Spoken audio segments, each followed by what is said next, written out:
Okay, it is Sunday, October 24th, 2021. I just noticed the camera wasn't running. I just missed something. A young lady wanted to take a photo, and I might have also missed recording interaction with an old woman coming to the church who said, "You're crazy."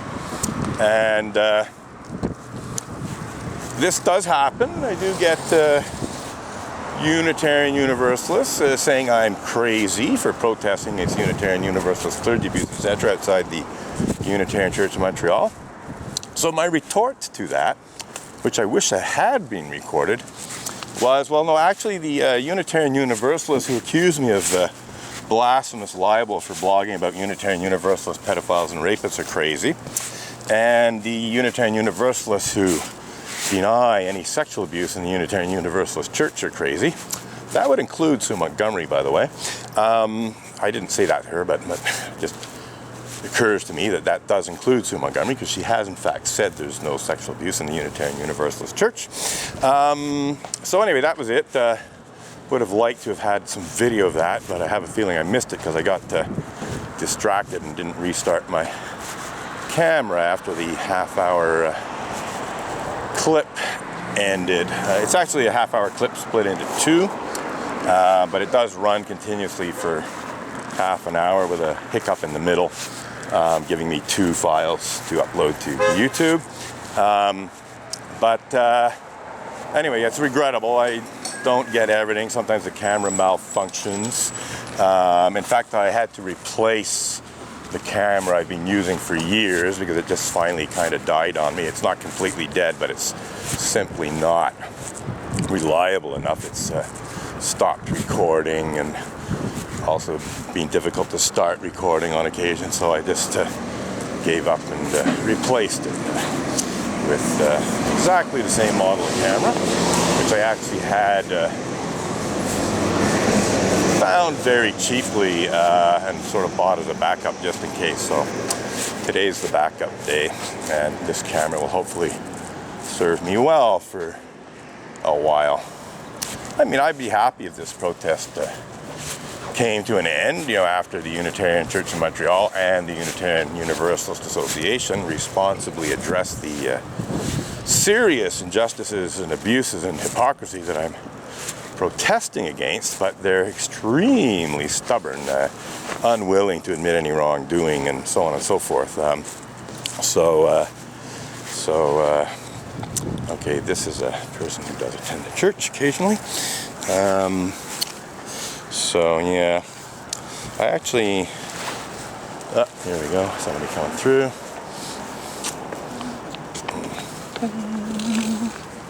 Right, yeah, the wind is blowing the weights around, so I think I'll just put one weight on the grass and put another weight back where more or less was. But yeah, the church balloons, in fact, causing some difficulties for pedestrians. So anyhow, we did notify CBC and CTV that we will be here today between 9:30 and 11, and I haven't actually called them to confirm that. Yeah, so the wind's actually blowing they're blowing the balloons, and it's enough of a force to carry the weight, and so the weight went into the gutter. I actually had thought of putting it there myself, so it was off the sidewalk, so it's probably just as well that it went into the gutter. But it occurs to me now that the balloons, could potentially be problematic for cyclists too. So regardless of whether they're celebratory or intended to hide my picket signs or a combination of both, they are nevertheless a bit problematic in terms of the bike path and pedestrian traffic. I'm not going to call in a complaint to the SPVM because I don't call in frivolous complaints. Let someone else do that. And Unitarian Universalists have called in all kinds of outright false complaints, highly misleading complaints, but certainly some outright false ones. I've been falsely accused of assault, and on 2 occasions, by the way, And on the second occasion that I was accused of assault, the exact opposite had happened. I had actually been assaulted by Margot Ellis, who had given me a body check that knocked me on my back into the snow. This was my first protest in January of 2014, and I stepped to my right to make room for her to pass me on my left on the sidewalk, but instead she barged right into me with an elbow and literally knocked me off my feet. And so I debated, calling in a complaint to the SPVM in terms of assault. I wasn't hurt. I could have been hurt. There was a tree behind me, and if I'd been knocked into the tree, it could have hurt my neck, my spine, might have got a concussion, could have had a head injury. But thankfully, I fell flat in the snow with the tree maybe a foot or so behind my head, and the snow cushioned my fall, so I was not injured. So nonetheless, I could have been, and that's why this was definitely an assault. This was a definite body check that was meant to, be felt, and perhaps even to knock me off my feet, which it did. And so I debated calling in the complaint and decided there was no need to do it immediately, and that I would talk to the SPVM during the week to see what they wanted to do about it. But I was about to leave, a police car showed up, and I told the police officer, well, I'm just about to leave. He said, well, no, you have to stay, I have to talk with you. Okay, fine. So he started talking to me, and he first started talking to me about my filming the protests and so on, and so I explained to him what that was all about. And then another police car showed up with 2 other police officers, so now there were 3. And one of the police officers from the second police car, he didn't accuse me of assault specifically, but he did say that a woman had fallen down outside the church. And the clear implication being that I was responsible for this, that I had caused a woman to fall down outside the Unitarian Church of Montreal, that essentially I may have assaulted her. And I said, no, that didn't happen. The exact opposite happened. And I told them about how Margot Ellis had assaulted me and knocked me completely on my back in the snow. And I told them, well, since you're here, I would actually like you to charge Margot Ellis with assault and public mischief for making a false report to the police, because I fully expected that the person who called in this false report to the police was Margot Ellis, because she had actually been involved in the previous false accusation of assault. So police took my report and told me that it would be a while before it was acted upon, because their detective was in maternity leave. And I said, fine. Anyway, upshot is that quite a bit of time went by, and then in June, so better part of 6 months later, certainly 4 or 5 months later, I got a email from the SPVM detective who said that she would not be bringing assault charges against Margot Ellis because she had no evidence of intent, which is quite frankly ridiculous, because I had video evidence of Margot Ellis's assault on me, which clearly showed she looked me straight in the eye before she barged into me. But on top of that, it's simply false that police officers and the Crown need proof of intent to have someone convicted of what's called simple assault. All that needs to have happened is a person needs to have been assaulted. So essentially this SPVM detective was, not doing her job, shall we say. And this is typical, the police support the establishment, they support the church, they support the businesses, but if you're an ordinary citizen, well, you might not get quite the level of support. I could go on and on about that, but for the time being, we're just going to, welcome to everyone. Oh, good, that I suppose includes me. Thank you for the balloons and the bubbles. It's most enjoyable. So, anyhow, am I welcome? Can I go in and attend the service? Is everyone welcome? I got a funny feeling I'm not welcome. I got a funny feeling that if I went in and attended the service that I might find myself very unwelcome.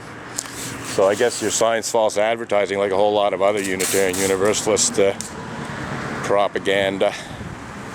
Spiritual community, community spirituelle. But you know what the thing is, spirits is? Some of them are evil.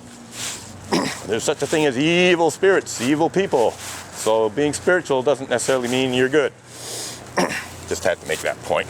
It's actually based on a meme I've seen on the internet. And it's true.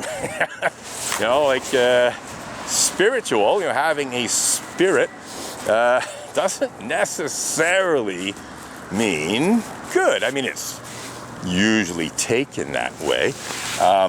But the point is that it's entirely possible to be spiritual, as it were, and evil. I mean, the Christian demons and devils and so on, and they're basically fallen angels. So I think those spirits, you know, may well be spiritual, but they're not necessarily good.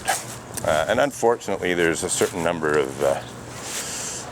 people who can reasonably be described as evil, or at least their words and actions can be certainly described as evil in the Unitarian Church of Montreal and in the larger Unitarian Universalist religious community.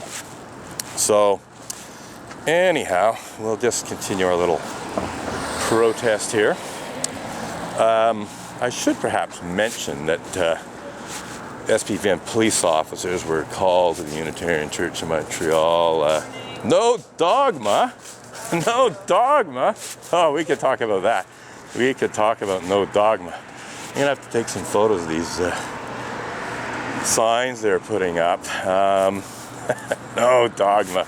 That's funny. Didn't they accuse me of blasphemous libel for blogging about their pedophiles and rapists?